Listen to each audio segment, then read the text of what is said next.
ஒரு பேரு The King சென்னைக்கு வராரு. மரைக்காயர். யார் இவர்? Purity you can feel. Intention you can carry. எல்லா வானிலை மாற்றங்களுக்கும் பெஸ்டா இருக்கும் இந்த ரூபிலெக்ஸ் பெயிண்ட்ஸ். சார், சமீபத்தில் கொஞ்ச நாளாக வந்து ஆதவ அர்ஜுனா மேலே வந்து ரொம்ப நெகட்டிவான அலிகேஷன் போகுது சார். என்ன காரணம்? இல்லை, இப்போ ஆதவ அர்ஜுனா மீது திமுக கடும் கோபத்தில் இருக்கு. ஆதவ அர்ஜுனா தான் விஜயை முதலமைச்சர் நாற்காலியில் உட்கார வைத்த சூத்திரதாரி. திமுக வெற்றி பெறும் என்ற ஒரு பிரமையை ஏற்படுத்தினாங்க.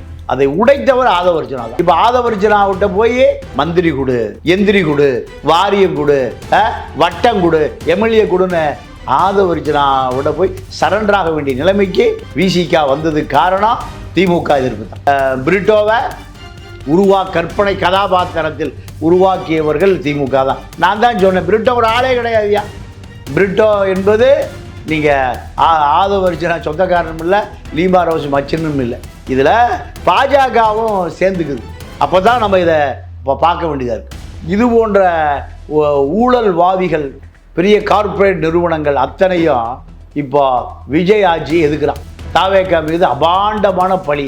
நீங்கள் 50 வருஷமாக தெரிஞ்சீங்களாடா, வேடிக்கை பார்த்து கொண்டு எந்த ஊழலையும் திமுக வெளி உலகத்துக்கே சொல்லலை. ஏன் 38,000 கோடி வெளிநாட்டு நிறுவனங்கள் ஆந்திராவுக்கு போயிட்டாங்களாம்.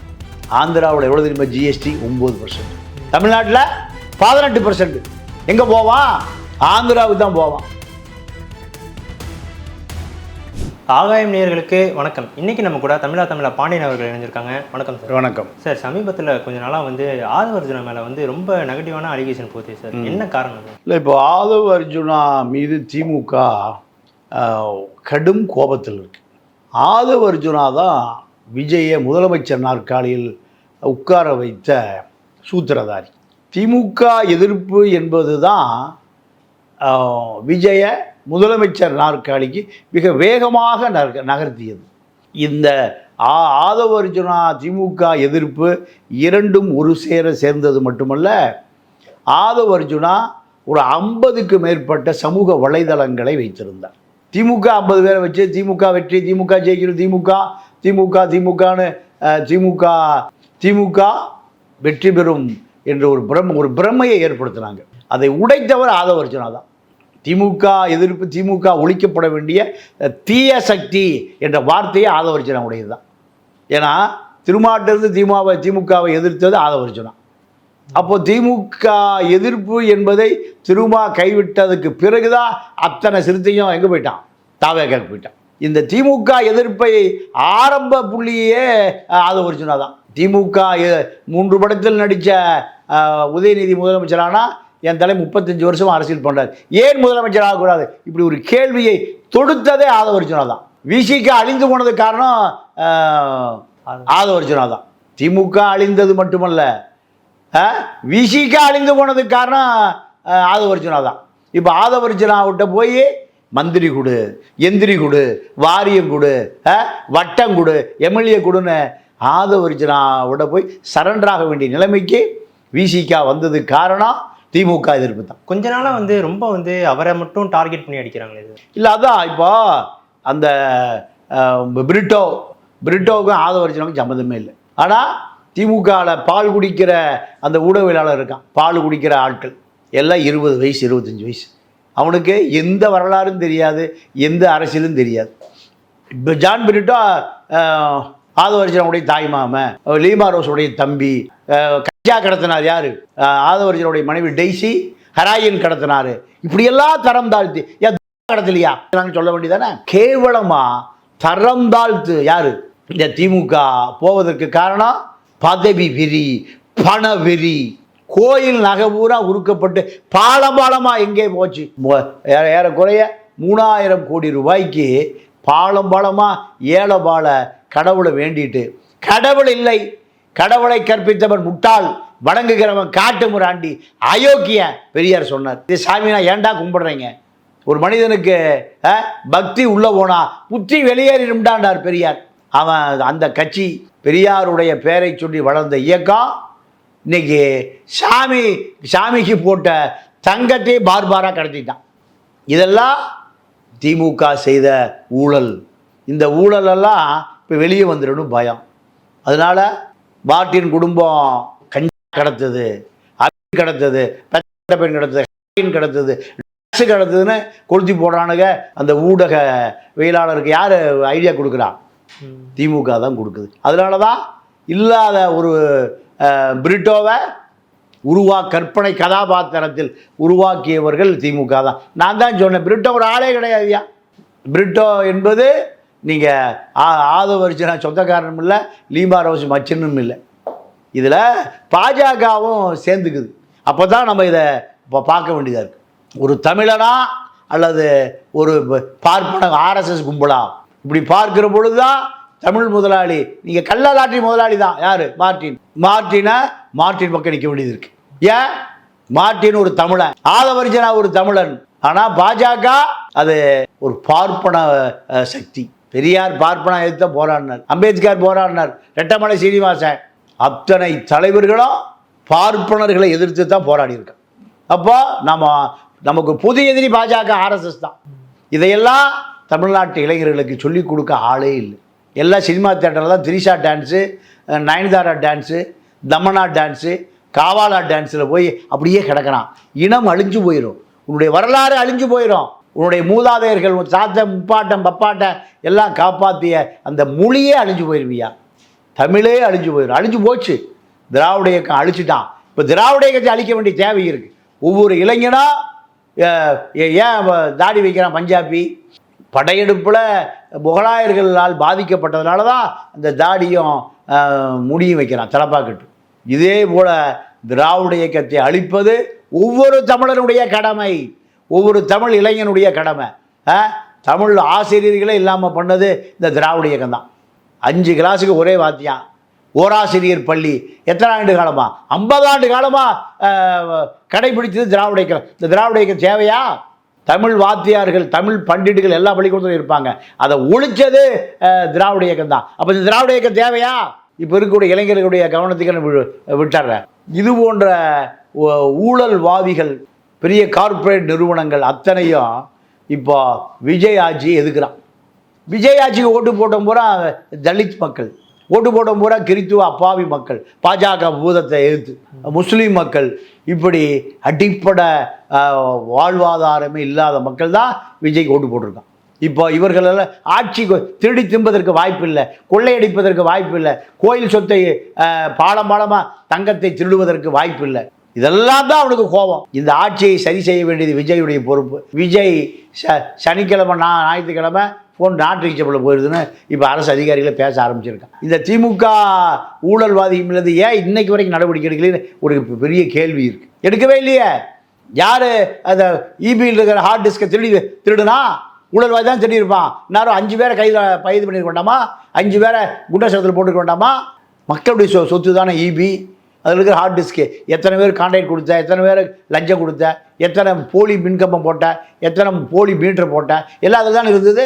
அது ஹார்ட் டிஸ்கே காணாமா. மக்களுடைய சொத்து இல்லையா அது? 50 ரூபாய்க்கு ஊசி, பென்சில் ஊசி போட முடியாமல் செத்து போகிற கூட்டம்னு இருக்கே தமிழ்நாட்டில்.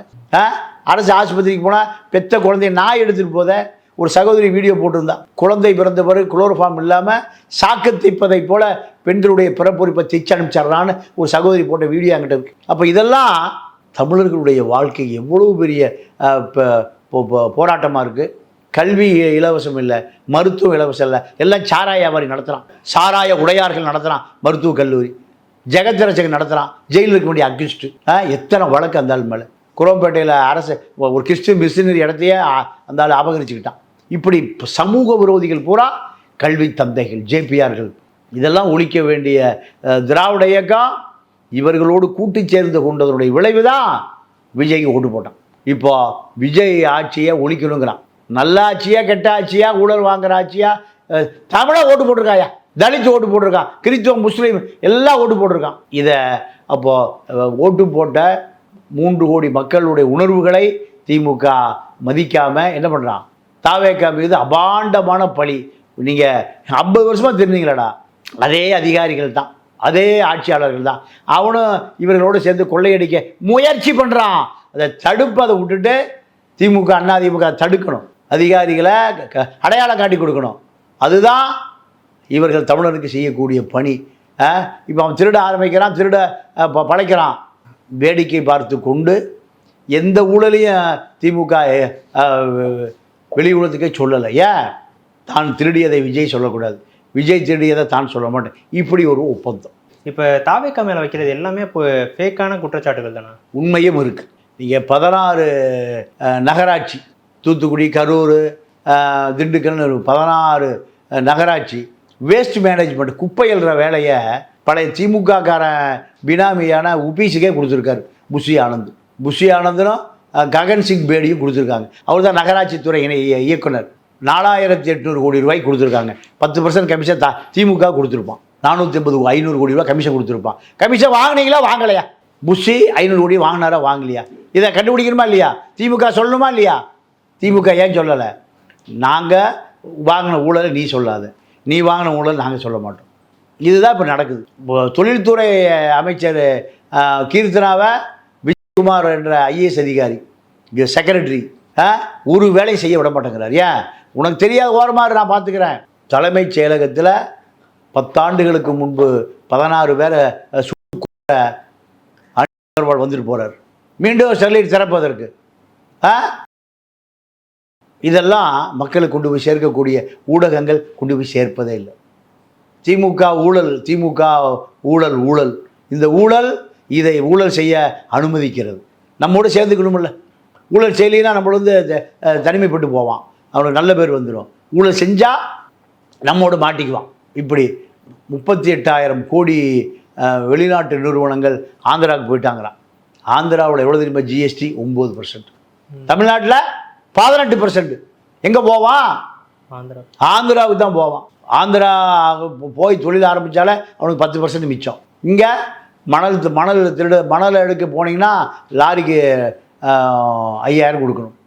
மணல் மாஃபியாக்கள், ரவுடிகள். போலீஸ் கட்டுப்படுத்துறீங்களா? ஸ்கிராப்பு பூரா சிஎம் ஆஃபீஸுக்கு கொடுத்துடணும். ஜெயலலிதாவுக்கு கொடுக்கணும், அப்புறம் திமுக அருள்நிதி கொடுக்கணும், செல்வ பெருந்தை கொடுக்கணும். வருஷம் 1000 கோடி ரூபாய்க்கு ஸ்கிராப். பெரிய பெரிய தொழிற்சாலைகளுடைய கழிவுகள்.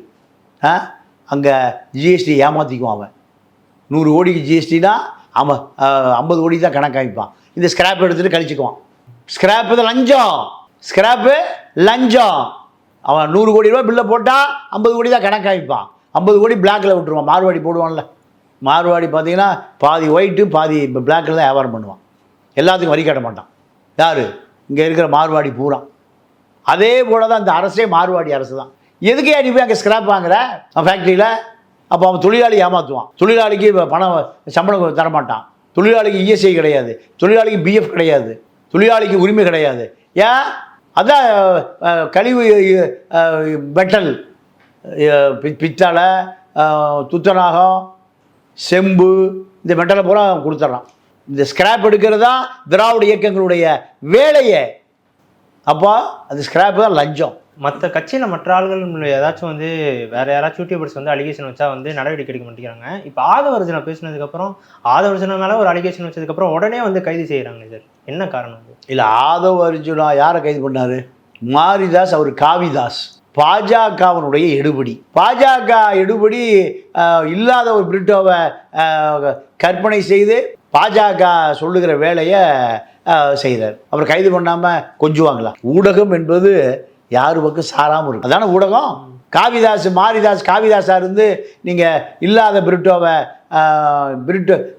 ஆதவுடைய மாமன் லீமாரோஸுடைய தம்பினா கைது தான் பண்ணுவான், நடக்கத்தான் செய்யும். நீ ஊடகவியலாக இருந்து சொல்லு, அது நியாயம். நீ என்ன தாஸ்? காவிதாஸ், மாரிதாஸ், காவிதாஸ். அப்போ காவிதாஸை உனக்கு சொந்த பழிவாங்கல், அப்புறம் அவனோட அதிகாரம் இருந்தால் அவன் பிடிச்சி போடத்தான் செய்வான். இதை ஊடகவியலான்னு சொல்லவே முடியாது. இந்த போன்ற சமூக விரோதிகள்லாம் ஊடகவியலாளர் பேரில் ஒளிஞ்சிருக்கான். இவர்களெல்லாம் ஊடகவியலாளர்களே கிடையாது. இவனெல்லாம் ஒழிக்கப்பட வேண்டிய சமூக விரோதி ஊடகவியலாளர் என்ற போர்வையில் ஒளிஞ்சிருக்கிற சமூக விரோதிகள். இப்போ அவர் மேலே அந்த அலிகேஷன் வச்சிருந்தா அவர் வந்து அது கோர்ட் மூலியமா இது பண்ணியிருக்கலாம்ல ஆதவர்ஜுனா. ஆமாம், திமுக ஆட்சி காலத்தில் எத்தனை பேரை பிடிச்சி உள்ளே போட்டீங்க. பாஜக ஆட்சி நடக்கிற யூபியில் வீட்டை இடிக்கு புல்டோசர் பாபா அவருக்கு பேர். அதிகாரம் இருக்கிற அத்தனை பேர் இதுதான் செய்கிறார். தவறு தான், மிகப்பெரிய தவறு தான். ஆனாலும் இது போன்ற பாஜக ஆட்களாக இருந்து விமர்சனம் வைப்பதை தாண்டி நீ ஒரு சுதந்திரமான பத்திரிகையாளர், நடுநிலையான பத்திரிகையாளர் இருந்தால் உனக்கு ஆதரவு பெருகும். நீ காவிதாசா இருந்தால் உனக்கு ஆதரவு வராது. உனக்குன்னு சில ஆட்கள் இருக்க பெயில் கொடுப்பான், நீ வெளியே வந்துடலாம், உள்ளே போய் சாப்பிட்டு சௌரியமாக இருக்கலாம். அரசியலும் அயோக்கிய, மீடியாவும் அயோக்கிய, காவிதாசு எந்த அயோக்கியனை ஆதரிக்கிறது, எந்த அயோக்கியனை எதிர்க்கிறது, எல்லாம் ஒரே குட்டையில் ஊறிய மட்டைகள், காமராஜ் சொல்கிறத போல். இவர்களுக்கு எந்த விதமான மக்கள் மீது பற்றோ பாசமோ, மக்கள் மீது எந்த விதமான உண்மை கருணையோ இல்லை. எல்லாம் கார்ப்பரேட் மனநிலை தான்.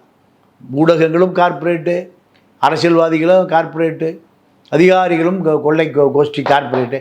அப்போது இதை யார் தட்டி கேட்பது? புதிதாக ஒரு சக்தி, கரப்பாம்பூச்சி கட்சி மாதிரி ஒரு கட்சி வரும் தமிழ்நாட்டில். தமிழ் கரப்பாம்பூச்சி கட்சி, ஜனதா கட்சி மாதிரி. ஆமாம், கரப்பாம்பூச்சி ஜனதா கட்சி மாதிரி கரப்பாம்பூச்சி தமிழ் தேசிய கட்சி ஒரு கட்சி வரணும். அவன் தான் தமிழனுக்காக கேட்பான். சரி, இப்போ விஜய் வந்து பதவி இருக்கும்போது சொன்னார், நான் தான் இங்கே வந்து பவர் சென்டராக இருப்பேன் அப்படின்றாரு. இப்போ பார்த்தீங்கன்னா வந்துட்டு எல்லாரும் ஒரு சைடு, எல்லா அமைச்சர்களும் வந்து ஒரு சைடு போய் பார்க்குறாங்க. முக்கியமாக வந்து அந்த துறையிலே இல்லாத அமைச்சர்களே வந்துட்டு இப்போ மருத்துவமனையில் போய் பார்க்குறது, இதெல்லாம் நடக்குது. இதெல்லாம் கவனிக்கிறீங்களா? இல்லை, அதாவது திமுக செய்யாத ஊழலா, அதிமுக செய்யாத ஊழலா, இது இவர்களும் செய்கிறார்கள். இதை தவிர்த்துக்கணும் இவர்கள். ஏன்னா இப்போ தான் ஆரம்ப அதிகாரத்தை இப்போ தான் அவங்க ரசிக்கிறான், இப்போ தான் அதிகாரம் வருது, சுவைக்கிறான். அப்போது இதெல்லாம் திமுக அதிமுக செய்யலின்னு நமக்கு பெருசாக தெரியும். அவர்களெல்லாம் செய்ததுனால இது ஒரு பெருசாகவே தெரியல. மக்களை கண்டிக்கணும். மக்கள் பாவம் 500 ரூபா கொடுத்தா ஓட்டு போடுறது தயாராக இருக்கான். 200 ரூபா ஜெயலலிதா கொடுக்க சொல்லும், நாய்க்கு பிஸ்கட் 1000 ரூபாய்க்கு போடும். இதுதான். அப்போது இதெல்லாம் கேரளாவில் பண்ண முடியாது. கேரளாவில், ஆந்திரா, கர்நாடகாவில் பண்ண முடியும், தமிழ்நாட்டில் பண்ணலாம். ஏன்? முட்டாள்களே ஓட்டு போடுகிறார்கள், அயோக்கியம் பூரா ஆட்சிக்கு போகிறான், பெரியார் சொல்லியிருக்கார். ரொம்ப பொறுமையாக பதில் சொன்னீங்க. உங்கள் நேரத்துக்கும் கற்றுக்கணும். நன்றி, வணக்கம்.